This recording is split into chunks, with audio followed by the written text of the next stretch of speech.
आप देख रहे हैं हमारा रेलवे जानकारी यूट्यूब चैनल में आपका स्वागत है। आप देख सकते हैं पीलीभीत जंक्शन का नज़ारा।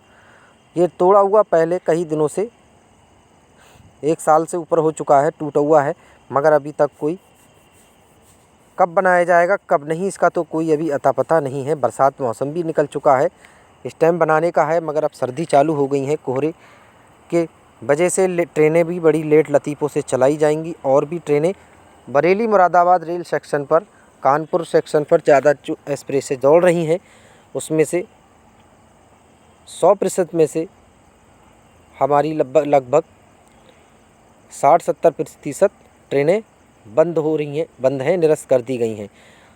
और कोई हमारी एक्सप्रेसें ऐसी होंगी जो मैलानी के रूट से ही डाइवर्ट की जाएंगी। कोहरे के टाइम मालगाड़ियाँ भी बहुत सी दौड़ रही हैं, तो ऐसे में पीलीभीत को 5 नंबर प्लेटफार्म बनाना चाहिए। तो यहाँ केवल 4 प्लेटफार्म ही है और जगह भी है 5 नंबर बनाने की। अगर 5 नंबर प्लेटफार्म बन जाएगा तो ये हमारी ये मैलानी शाहजहाँपुर 2 खड़ी हैं तो इस पार हो जाएंगी और इधर टनकपुर की होगी और 2 नंबर पे बरेली जैसे, और बाकी प्लेटफार्म अपना आराम से खाली रहेगा। मालगाड़ी जैसी एक्सप्रेसें होंगी। तो हमारी गोरखपुर मैलानी का विस्तार भी जल्द से जल्द बरेली सिटी तक होने की संभावना है। नए साल से ही हो सकती है इसकी। और जो हमारी सीतापुर 12-107 और 8 नंबर की ट्रेन जो सीतापुर मुंबई सेंट्रल तक जाती है उसका विस्तार भी पीलीभीत तक होने वाला है। वो शायद नए साल से ही हमारी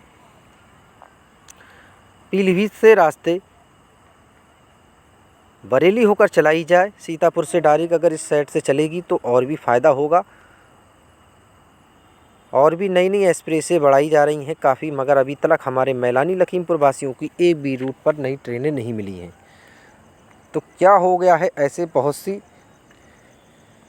सारी ट्रेनें चली हैं, इतनी ट्रेनें भैया दूज जैसे त्योहारों पर चलाई गई, तो मगर हमारी मैलानी पीलीभीत रूट पर एक भी नई ट्रेन नहीं मिली। न सीधी दिल्ली की है न सीधी लखनऊ की है। 15-050-86 नंबर की ट्रेन, 85 नंबर की ट्रेन आप सामने देख रहे हैं खड़ी हुई है। अब इसका विस्तार गोमती नगर तक कर दिया गया है। तो ऐसे में लोगों को लखनऊ भी जाना इससे पड़ जाता था, मगर अब ये डालीगंज से होकर वापसी में बादशाह नगर होकर गोमती नगर चली जाती है। तो ये भी ट्रेन को ख़त्म कर दिया लखनऊ जाना। जो हमारी गोरखपुर मैलानी है वही है सीधी लखनऊ के लिए। अगर वो बरेली तक चल जाएगी तो यहाँ से लोगों को लखनऊ जाना भी आसान हो जाएगा और सहूलियत भी होगी गोरखपुर जाने के लिए। टनकपुर से भी ऐशबाग के लिए अगर एक ट्रेन चलाई जाए तो त्रिवेणी एक्सप्रेस जैसे पुरानी ट्रेन का इस्तेमाल किया जाए तो फ़ायदा होगा। तो आप देख सकते हैं ये पूरनपुर रेलवे स्टेशन के ऑर्डर से ये रविवार को काड हावड़ा से लाल कुआं जाने वाली 05059 ट्रेन लगभग 8 घंटे की देरी से पीलीभीत के पूरनपुर रेलवे स्टेशन पर पहुंची। लगभग 8:30 बजे पीलीभीत के स्टेशन पर आई थी। तो ये पूरनपुर से आप सामने देख रहे हैं इतनी लेट लतीफ़ों से जा रही है ये हावड़ा लाल कुआं, तो इससे कोई फ़ायदा नहीं है और लेट लतीफ़ों से पहुंचती है। तो इस वीडियो को हमारे इमरान भाई ने बनाकर भेजा है। इमरान भाई आपका बहुत बहुत धन्यवाद करता हूं। आप जहां भी रहें खुश रहें, आबाद रहें। आप ऐसी ही वीडियो हमें बनाकर भेजते रहना। तो ये हावड़ा लाल कुआं समर स्पेशल ट्रेन का टाइम कोई राइट टाइम नहीं है जो अपने सही टाइम से आए, जिससे यात्रियों को फ़ायदा भी हो और सहूलियत हो। तो इस रूट पर इन दोनों ट्रेनों का चलाने से कोई फ़ायदा नहीं है। अगर हावड़ा जिस चल रही है तो इसको 2 दिन किया जाना चाहिए और सही टाइम से चलाना चाहिए।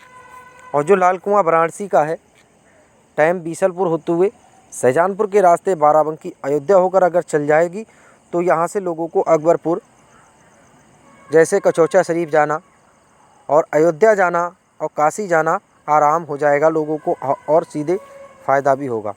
तो इस रूट पर ये ट्रेन चलेगी तभी फ़ायदा होगा, मगर इस रूट पर ये दोनों 3-3 गोरखपुर की चल रही हैं।